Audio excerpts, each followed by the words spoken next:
Hi, everyone, and welcome back to Snippit Sports Science. How are you, Jared?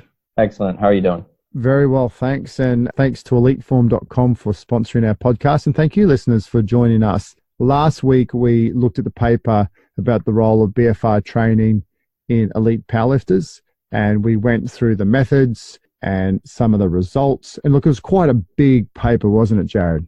Yeah, it's huge. We were actually thinking that this could have been a guy's PhD. Yeah, perhaps. So what they did, just in summary, there was a 6.5-week study where they were squatting 5 times a week. And then on top of that, they had a BFR group and they squatted BFR in weeks 1 and 3 of that study. And the other control group, they would just do normal front squats. Right. So we're really looking at the fact of those 2 additional blocks of BFR on weeks 1 and 3 on top of a 6.5-week training program. Yeah, and this is the study where they had increases in type 1 muscle fiber of the vastus lateralis, and they had some improvements in muscle size and in strength. And really, we just want to get into the discussion. We thought it was quite a long paper, and we thought that it was easy just to split it up for us all. So you want to kick it off for us, Jared? Yep, so the big findings there was that the blood flow restriction group displayed significantly larger increases in the rectus femoris and the vastus lateralis cross-sectional area, about 7 to 8%, and in muscle thickness, 3 to 6%, in the quadriceps femoris as a whole. This whole muscle hypertrophy was reflected in increased muscle fiber cross-sectional area and myonuclear number.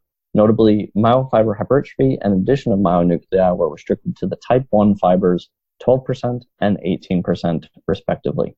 So first and foremost, looking at the changes in the muscle size during the blood flow restriction training, the robust increases in vastus lateralis and rectus femoris muscle cross-sectional area in the blood flow restriction group compared to the conventional group are pretty remarkable considering the short training period and the training status of the elite powerlifters.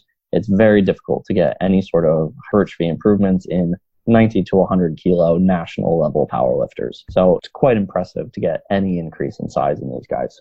Additionally, when we take into account the fact that these or similar results have been replicated in a variety of athletes, including track and field, American football, rugby, and netball, it's clear that blood flow restriction training is a potent stimulus for hypertrophy. However, there have been some researchers that have been unable to detect an additional effect of blood flow restriction training, and that typically only happens when the researchers additionally exclude all high-load training exercise. And so it might be necessary, and Chris and I would agree with this, that it is necessary to maintain some high-load strength training. At the end of the day, blood flow restriction training is great, but it is absolutely no replacement for high-load strength training. 100%, totally agree. The second point in the discussion, they talk about the preferential type 1 fiber hypertrophy after the BFR, and more notably, the larger gains in muscle cross-sectional area in the BFR group appeared to be the result of preferential hypertrophy of type 1 fibers, 12.5% versus type 2, 4%, which seems to be in contrast with the greater hypertrophy of type 2 fibers observed with heavy load strength training. The body of literature remains somewhat equivocal to whether hypertrophy of type 1 and type 2 muscle fibers are different between high and low load conditions. It's well documented that low load, such as 20 to 30% of 1RM, BFR can activate and stress both type 1 and type 2 fibers when sets are performed until failure. It's also important to note that low-load BFR seems to induce a greater heat shock protein response and glycogen depletion in the type 1 fibers than the type 2. This was shown by a study by Cummins, who used a unilateral knee extension BFR training model with 5 sets to failure at 30% of 1RM.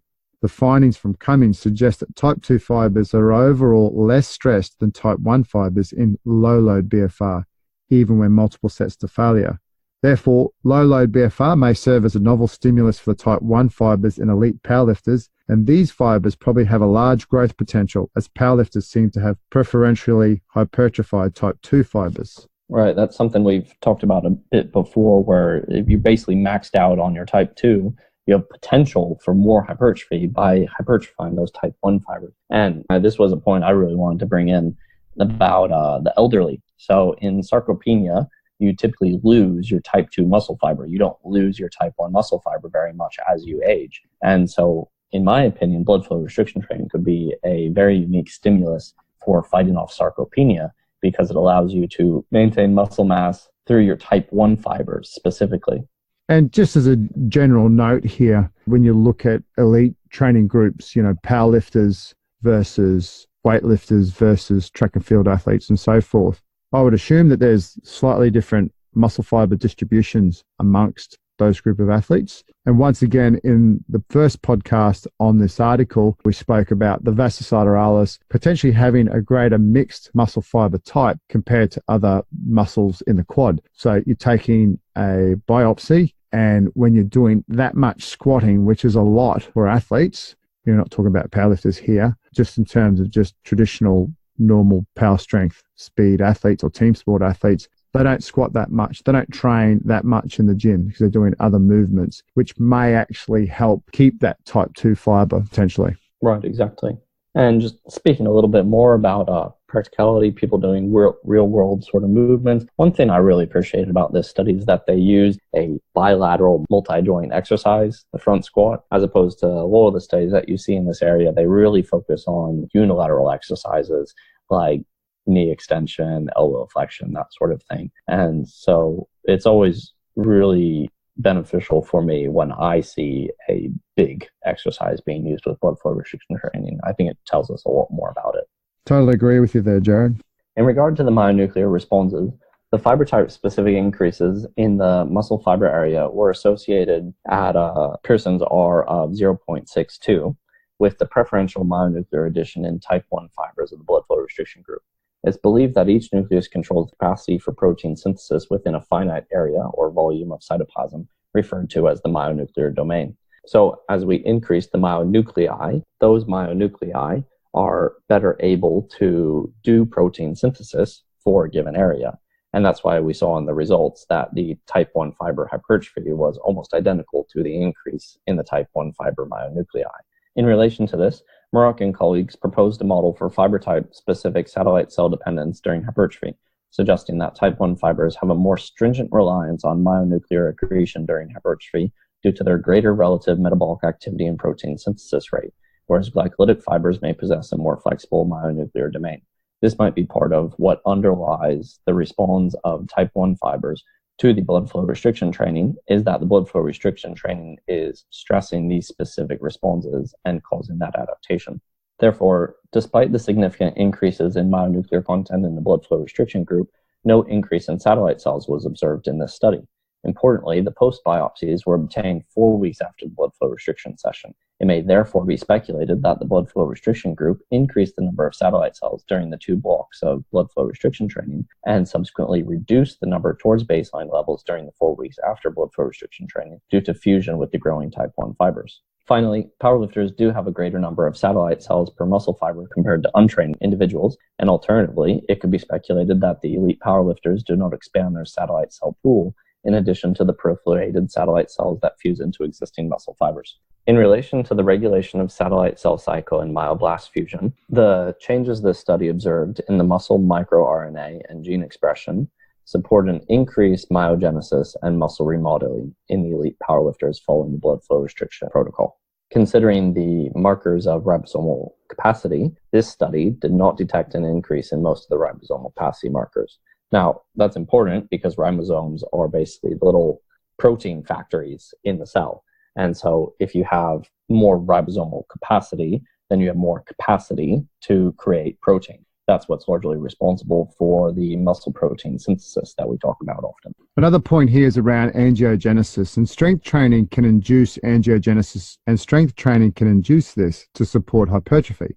But normally, capillary density is unchanged. Similar to previous observations during strength training, this study observed an increase in the capillary number, whereas the capillary per muscle fiber area remained unchanged.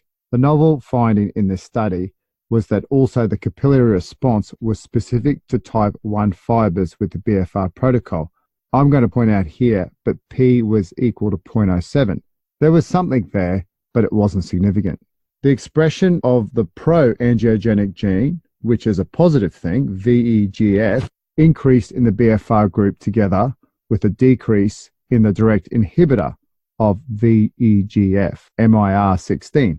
Don't really need to understand too much here, but BFR is giving a really good response. It's promoting one pathway and deactivating another one for positive change. With respect to this microRNA, MIR126, it's shown to increase VEGF expression, and this tended to increase in the BFR group. Once again, a positive thing.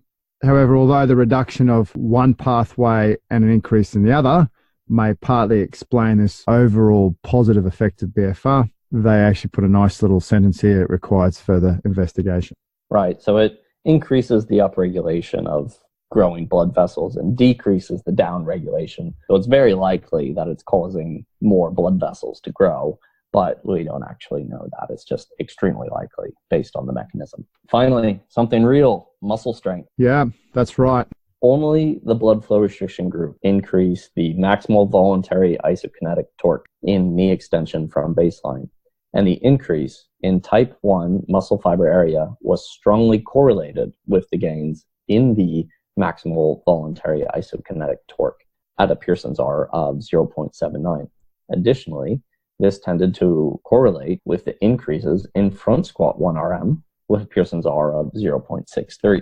However, not significant. The fact that two different measures of muscle hypertrophy at both the cellular and the whole muscle level correlated with strength changes in the present study adds further support to the notion that muscle hypertrophy was one of the drivers of the strength increases in the blood flow restriction group.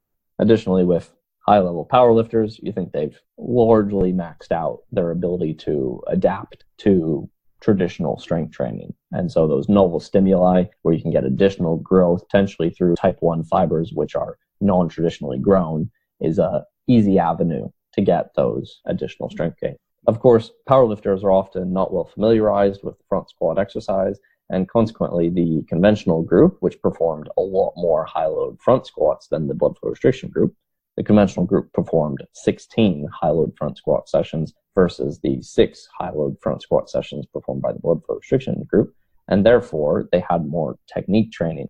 And in the paper here, they seem to have the greatest attempt to avoid the term core strength I've ever seen, because they've written, seem to improve their technique and or muscle strength of the truncus more than the blood flow restriction group. So I'm pretty sure by truncus they mean the trunk, and therefore the core strength, the core stability. And so I imagine that would have been assessed by the coaches there, which I'm sure is a fairly adequate assessment by either the national powerlifting or national Olympic groups. So therefore, that would be a relatively good assessment, but of course it's not a genuine result. It's just something they have here in their discussion. And that makes a lot of sense to me as well. And, you know, it's just all about how they use the word language, seem to improve visual confirmation. You know, these are national team coaches, you know, the word tended. I think for an academic journal, you know, if something has value to add to it, let's add it in. But you don't necessarily have to do it. You just have to state that you're doing more front squatting. You're going to improve your technique. We know that. Right, of course. And particularly at that high load, because what we see when you're high load front squat, that you're going to be a lot more hip dominant than in a low load front squat. In a low load front squat, you're going to be able to stay quite vertical. Whereas in a high load, it's going to pull you over the front a bit, especially if you're not particularly familiar with the movement. Yeah. Therefore, in conclusion, they reported that 2 1-week blocks with high-frequency, low-load BFR implemented during 6 weeks or 6.5 weeks of periodized strength training induced a significant increase in muscle size and myonuclei addition in elite powerlifters. The preferential hypertrophy and myonuclei addition of type 1 fibers appears to explain most of the overall muscle growth. Therefore, low-load BFR in combination with traditional strength training may be of importance to optimize adaptation of both fiber types in highly strength-trained individuals. Despite the increases in muscle size, the authors could not observe any group differences in maximal strength. And they thought that future research could investigate if low-load BFR can increase maximal strength in the back squat exercise that powerlifters are more familiar with. Your thoughts there, Jared? Yeah, pretty good study. Overall, extremely in-depth. I think that for a single article, they might have packed in a few too many measures. I would caution most researchers against just having so much in a study. Yeah, you could definitely split this up to 2 or 3 different papers and perhaps keep it a little bit simpler for the reader. My concluding thoughts are, once again, if you're working with athletes, load is still key. You can still use BFR to a positive advantage in elite populations. And also, there's more ways of doing it. You don't have to lift it at 30% of RM. It would be good to actually see studies out there investigating 50 to 70% of RM using BFR to see if you can circumvent a lot of high load, high volume training and use that as a comparison. With training protocols, I guess it's probably a bit more akin to what we would do in sporting populations in team sports and track and field athletes and so forth, of 2 to 3 sessions a week. Right. I thought it was good that, considering how much training these powerlifters were already doing, it was good to have such a small, light addition on top of their training, just to be doing a little bit of just 4 sets of low-load blood flow restriction training, and they got these fairly large hypertrophy increases on the back of that, of not adding a whole lot more, whereas they were already at such a large amount of volume with the high-load training that the additional high-load training wouldn't have done any benefit for them. And if anything, it could have just been doing less training was what was a bit beneficial for them. Yeah, very true. And just final points, I thought it was really great that they used really high level lifters in this, 90 to 100 kilo guys, national power lifters. And it was great that they included both really good quality practical measures as well as extremely difficult to acquire biochemical measures. Yeah. So props to them for that. A lot of work went into this study. Well, it's time to leave you all. Next week, we'll move on from BFR onto something a little bit different. I hope you've enjoyed the podcast. Remember to leave a rating on iTunes. We're still looking forward to hearing your thoughts on the podcast. Thanks to Elite Form. See you next week.